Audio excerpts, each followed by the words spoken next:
Okay, let's get some Dragon Ball discussions thrashed today. Okay, let's just check the channel. How's everything doing? Pretty sure everything's fine, nothing out of the ordinary. Is that?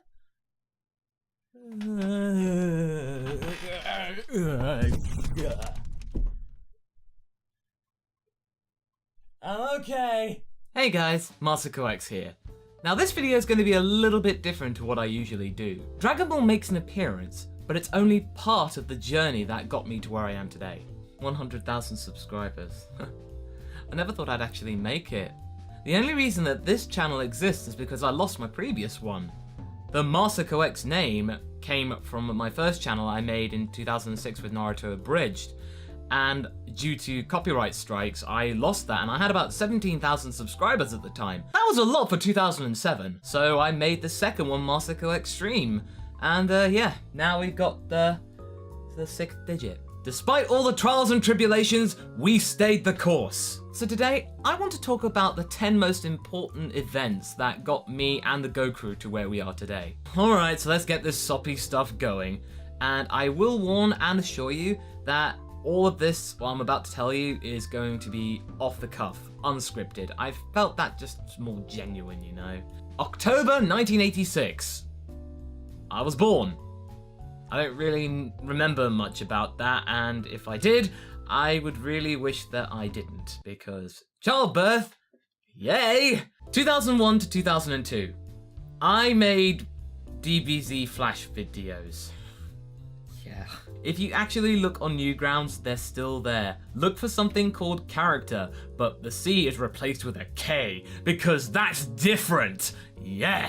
I made stick figure animations in Flash and I thought I was so cool. It was my first foray into Dragon Ball media, and it sucked. It really did. I just made it because I saw a Flash animator called Ralph Sweeney, and he did great animation of stick figure DBZ stuff, infinitely better than what I could do. But, you know, it was worth doing, and it got me voice acting and making DBZ stuff, so maybe it was an omen. June 2004, Bonus Stage. Bonus Stage was an animation made by Matt Wilson, who's gone on to bigger and greater things. But Bonus Stage at the time and its predecessor High Score were really good Flash animations released weekly, and even though they were simply animated, it didn't really matter. It was all to do with its atmosphere, and I love the story, I love the characters, I looked forward to watching it every single week. The reason why this was important to me is because it had a forum attached to it, Animated Diversions, and there I actually was the first example of me using the Masako moniker. But on the Animated Diversions forum, I used to have a cool RPG group that I used to hang out with, like Armadaos Dragon, Mon Hagosha, and so many people there. And it was just an idea of just like role playing and coming up with names and events and characters and dialogue. Yeah. It sucks looking back down it now, but I really had lots of fun there. And I never got to meet any of those guys in person, and it's a shame, really. Hell, if anybody from Animated Diversions is watching, hit me down in the comments and I'd love to keep in touch. But Bonus Stage kind of moves on to my 4th point, the Voice Acting Alliance, and Kira Buckland. Now you see, Kira Buckland was a very big voice actress in 2004, 2005. She still is, I mean, come on, she's in anime now. She's living the dream. But she replaced one of the main characters in Bonus Stage called Ellie, but from episode 74, it got replaced by Kira. And I remember, as an 18-year-old boy, just messaging her saying, "Oh, hey, I like to voice act and stuff. Can you listen to my samples?" I did 4 of them, and thankfully I don't have them around anymore, so yeah, maybe that was for the best. The Voice Acting Alliance is where quite a few professionals nowadays started, and I won't go into names right now, but online voice acting, it's kind of obvious where it came from, so I'll just leave it like that. But I remember my first 3 auditions, I aced 2 of them, so that gave me some really good inspiration. And I remember initially that I was just going to go in, I'm the British guy! I'm going to put in a British accent every single audition I do! I started not getting many, so I quickly stopped that. The Voice Acting Alliance primarily makes fan animations, fan projects, and fan dubs, and I made about 3 or 4 on there that were actually held with good regard. And one of them in particular was a dub for Karen Chibi Vampire. And this is where I actually met someone that is very, very crucial to the story, Vegeta 3986. This moves on to June 2006, and this is when the fan dub was released, and Vegeta played Usui Kenta, and I played Winner Sinclair in that fan dub. And we just played off each other so well. Then I remember that Vegeta came up with the idea to do a blooper special for that fan dub, and I went along with it, and we had quite a lot of them, and people thought they were funny. We just clicked there, and we really became good friends. And a month later, we saw Yu-Gi-Oh! Abridged, and Little Karibo's work was just amazing. We thought whether we could do the same idea with Naruto, could we really do it justice? But I just thought, give it a go. Hey, let's ask Little Karibo as a fellow Brit that he would do a cameo in it, and surprisingly he did. I was really not expecting that. We messaged him, the episode 1 came out, and people hated it. People thought we were trying to copy Little Karibo. And it wasn't until about episode 7 that everyone started to accept us for who we were. Anybody saying that we lead a cushy lifestyle and we had it easy from the very beginning? Oh no. No. It was hard for us. Yeah. But thankfully, we were doing it for the right reasons, because we enjoyed working together and we enjoyed making what we were making. In fact, editing Naruto Abridged is what helped me experiment in university with editing, and it helped get me a really good grade in my class, so yeah, that was pretty sweet. It all leads up to, as I was saying, the 19th of October 2006, just over 10 years ago. Naruto Abridged episode 1 was uploaded. I actually remember recording my lines for that episode, and I was sick at that time. Realistically, but now, if it was me now, I wouldn't record my lines then, I would just delay the episode a little bit. But no, I was 20, freshly 20, and I was naive. So I just thought, oh, it's not gonna make a difference. I'm trying to voice Jesse with a raspy throat, so let's just go with it, people won't mind. And people didn't notice, to be fair, but I was sick at that point. Yeah, I remember during that day, just watching the views go up and then the comments started rolling in. Oh, man. People were just astounded how we managed to get Little Karibo in there. I was astounded too, so really I was just thinking, well, don't ask me, I'm surprised too. That guy I hold on a pedestal back then and even now. So, Little Karibo, top guy. So from there, we just carried on making Naruto Abridged, and, you know, there are times where I really do miss talking with Vegeta and just, you know, shooting the shit with storylines and editing stuff, and yeah, those were good times, I really must admit. Yeah, they were good. And it all goes up to May 2008, the birth of Team 4-Star. Up to that point, we started making friends with Lanny Pator, Kaiser Neko, Takahata 101, Wissa Bobissa, Megami 33, White Ash. So many people making other abridged series that were really great. We all became friends, and it got to that point where we just wanted to work together. Lanny and Vegeta and myself, we worked on Neighborhood Cluck versions of Dead Zone and World's Strongest, and those were a lot of fun to make, and I got to voice Goku and Gohan in those, so it all set in motion the parts that we got going forward. So I remember getting a message from Kaiser, and Kaiser was very, very shy and timid about this, but he asked me whether I'd like to voice Goku in DBZA. I answered yes in a heartbeat. Of course I'm gonna say yes. It's Goku. Then we get on to number 8, October 2009, our first convention appearance. YomaCon 2009 in Detroit, and the first time any of us had met in real life. Taka, Kaiser, Lanny, Megami, Alpha, White Ash, all those people.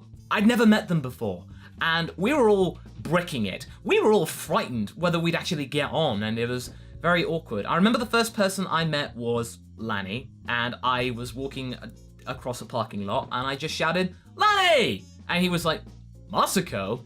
And yeah, we just embraced a bit. We got talking, and then we were waiting for Kaiser and then Taka to show up. When Taka showed up, he was in a taxi cab with Brad Swale coming from the airport, and he could see us. He leapt out while the car was still moving, and we all just bear hugged, and it was at that point we went like, yeah, we're gonna be friends for life, pretty much. Yeah, this was like, it was one of those moments, you know?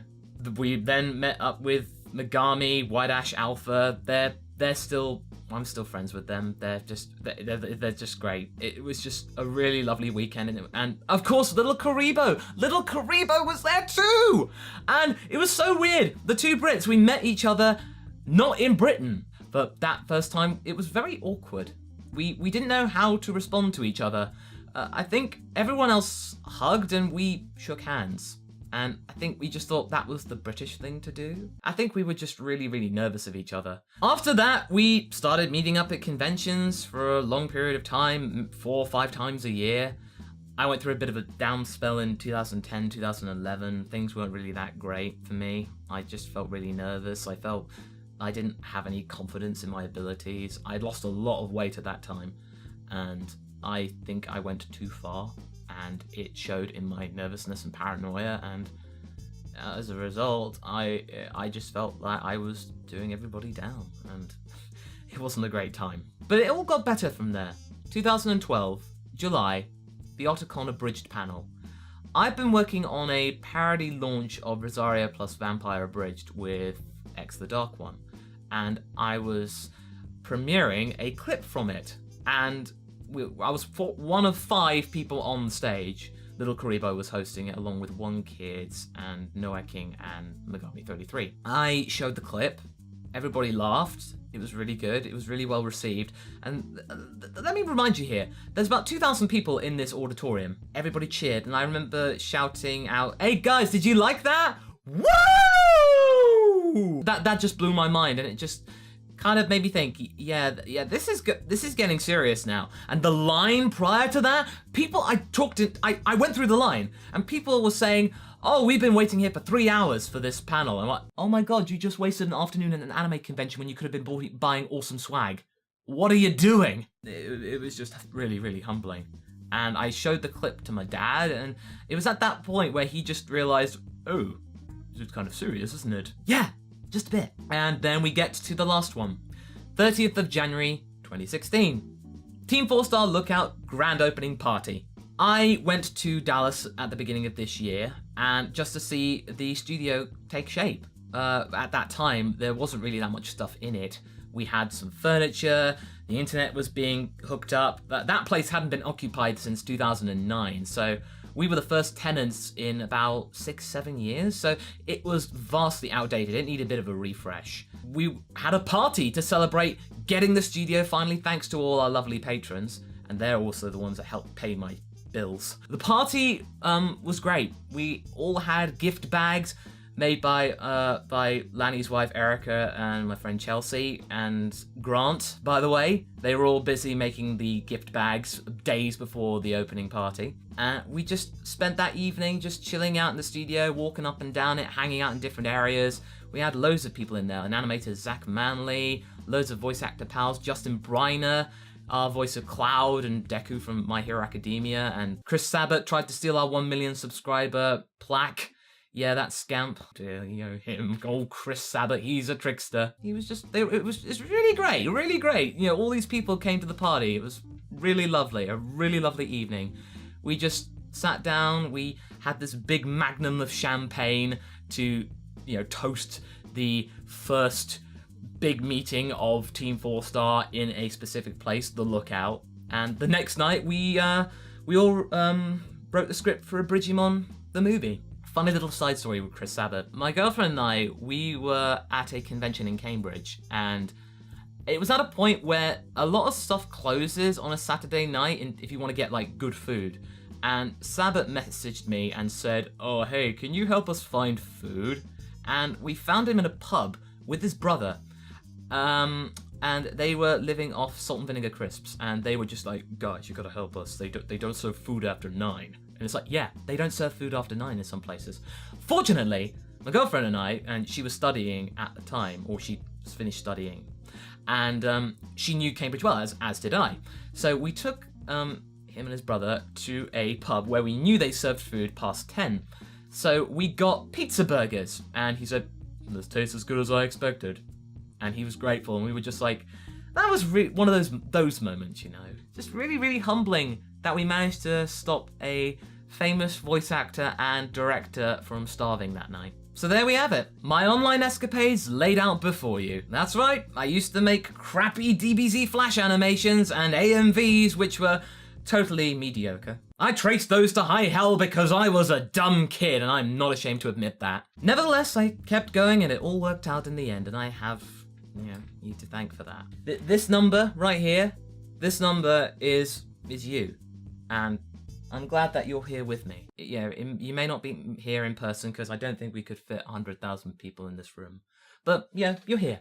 I think the one thing I ask you to take away from this is to remember that if you want to pursue something like this yourself, I would say 2 things. Play to your strengths and do it for the right reasons. People recognize talent and dedication, and they will respect you for that. They can see anybody trying to do this for a quick buck a mile off, and they won't give you the time of day. The audience is key in this situation, and without them, and without the drive to do it because you love to do it, you're gonna burn out fast. And yes, I do get that views and advertising revenue is part of the YouTube game now. That's just how it is. But it shouldn't stop you remembering that you're doing this because you love to do it, and this is something you desire to do. Not just to get popular, but just so that means you can create what you love for a living. That is one of the goals in life, to be able to be financially secure and doing what you love, and being with who you love. I may sound like a broken record, but just thank you so much for allowing me to do all this. I mean it with all my heart, I really do. It's just something I couldn't contemplate doing. I remember when I left university, I really had no clue what I was going to do. I mean, the abridged stuff was fun and all, but it wasn't really serious at the time. I had to figure out what to do in the financial crisis of 2008. God, that was hard.